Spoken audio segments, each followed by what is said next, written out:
You have much traffic of people, more traffic of goods from the east to Lagos, more traffic of anything you may think about, more commerce, more finances, but you prefer to build a railroad to the desert. What's up, my people? I greet you now. It's a boy Italan Davido. At this very moment now, then I with this our daddy. Like King one or two things now. When they want to tell us, OBO, baddest, who they breathe. Have you seen any positive effect ever since Tinubu resumed the office, became the president of Federal Republic of Nigeria? Frankly, the subsidy removal was a great step, but the problem is its management is, from the look of things, is so obscure that there's no effect, and let me say the effect it was supposed to have is not being felt, because just the way, as I said, is a wonderful step, but it should have, I think he went the horse, I mean the cart before the horse. That's what I see. But it's a wonderful step he took. I praise him for that. And I also praise him. In fact, there are quite some steps that he has taken which needs commending.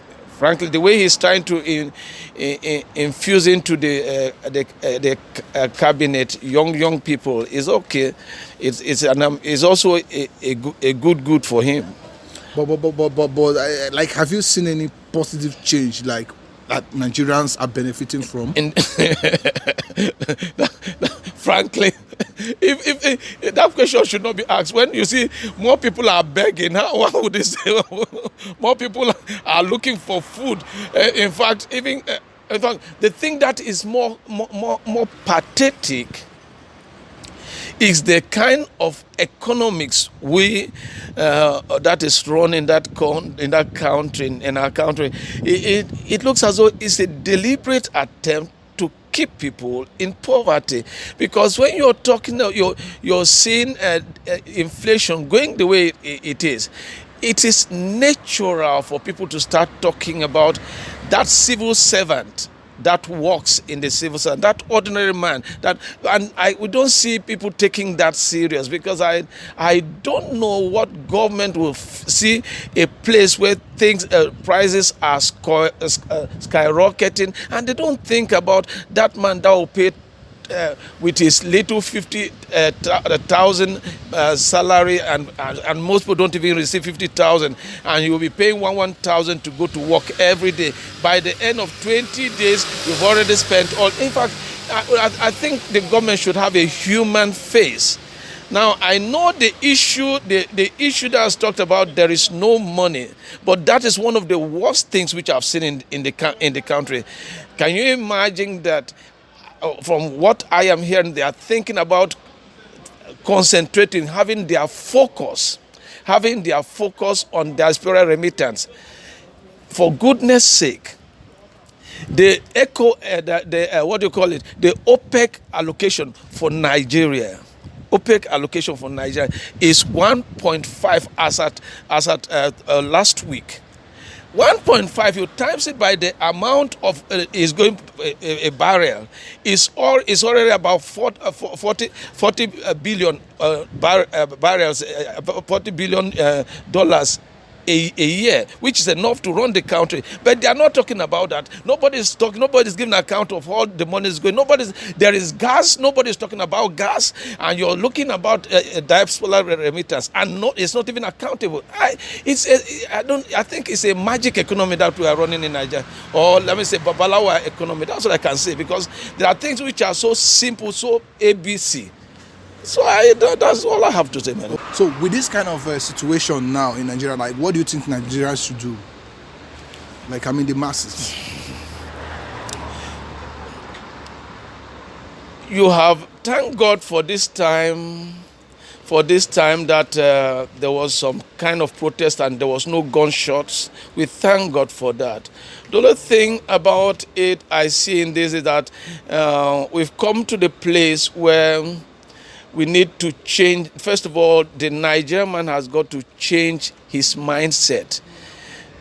Even when you change the government, you don't change the mind of the average Nigerian. We will go nowhere, because it's the same mind that is that is being introduced into the political arena. And of a truth, my dear friend, I can tell you this for leaving the government, Nigerians themselves are a horrible set of people. That is the truth. Because we need, in fact, there's ought to be a social orientation in Nigeria. We ought to.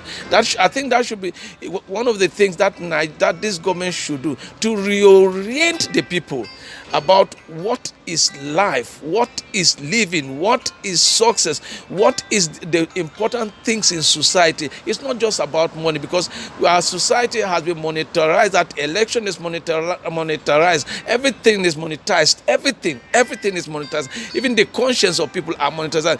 Truth is monetized. Everything is. It's not possible to work in that kind of environment and get a simple solution. The only solution is we must start also from the mindset. If we change our mind, we can definitely change the country. But if we don't, but first of all, a man on the top that is corrupt, that is a thief, cannot be giving laws to somebody to change. You see, you must lead by example. I can tell you today, frankly, these things are easy to do.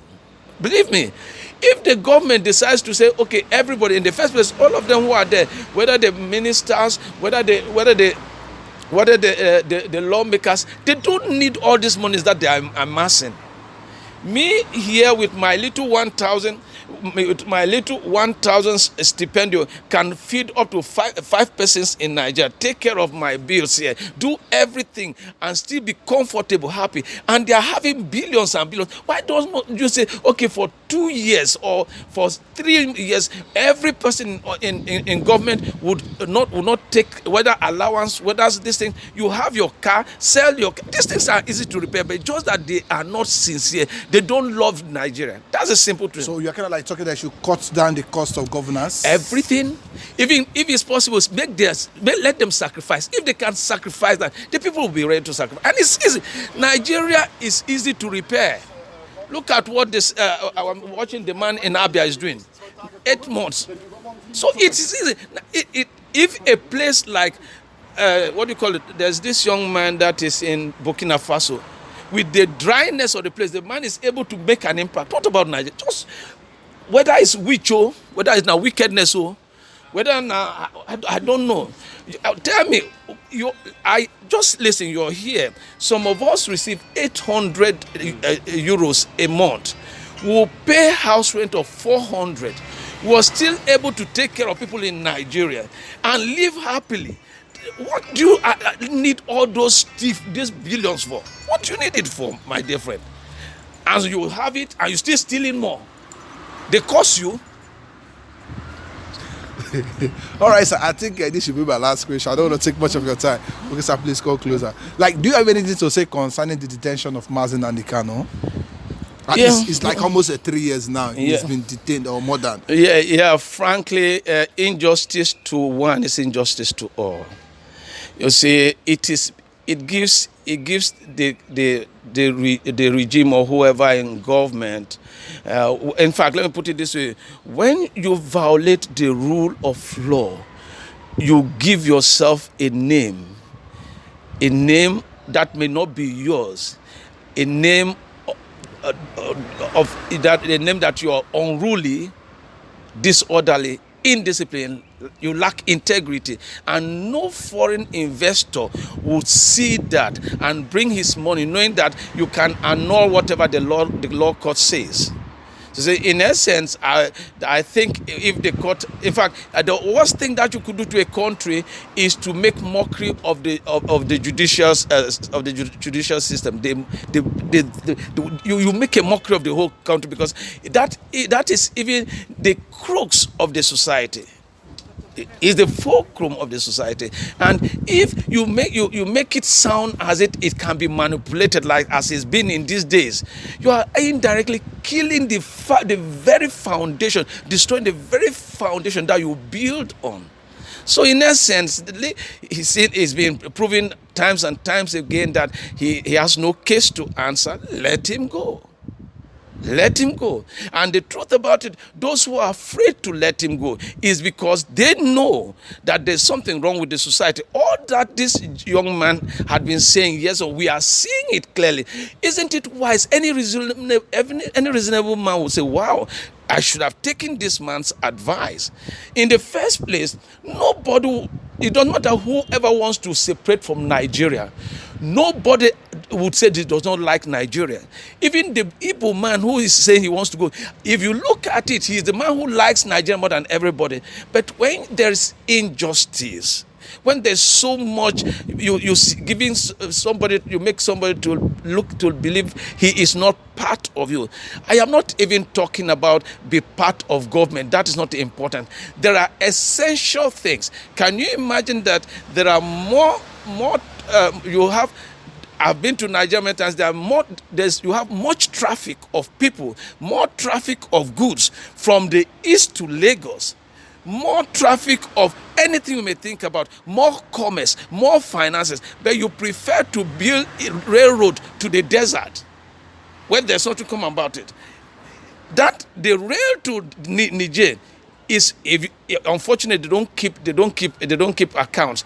If you look at it, they are running on red. But this is a place that from the east to the west that will yield profit, and you can even expand. But they don't talk about that.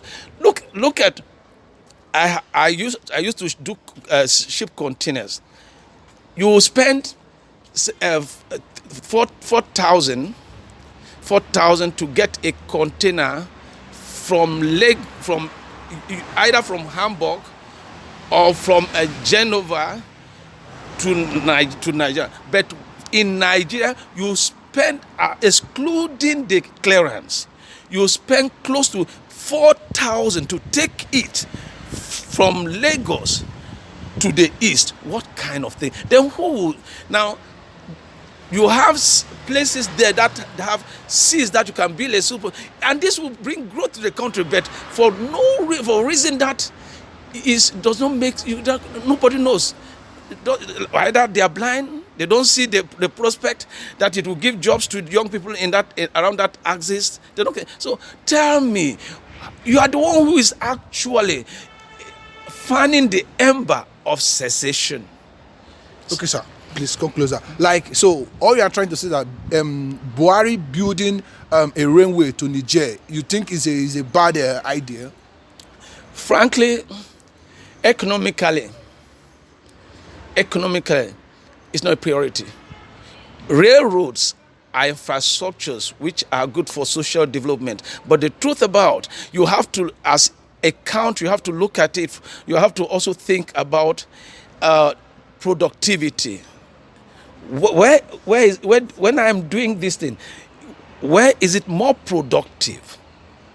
Where do I do it? These things have, it's not just doing anything. It's just like some of the elephant structures that they are, which is useless. I say it's useless, completely useless. You're building airports in my village. When my village, some people have not have food to eat. Give them railroads. We all know how useful railroads are here. So these are the things. Wow. So, do you have any advice for Nigerians now, or for the viewers? Just life advice to round up. All I want to say is that don't lose hope. And whatsoever a man sows, he reaps. There's no shortcut to success. That's all. Thank you very much, sir. I'm very happy to have you here, sir. Thank you. Thank you very much. God bless you. It's my pleasure. Thank you, sir. So thank you guys for watching.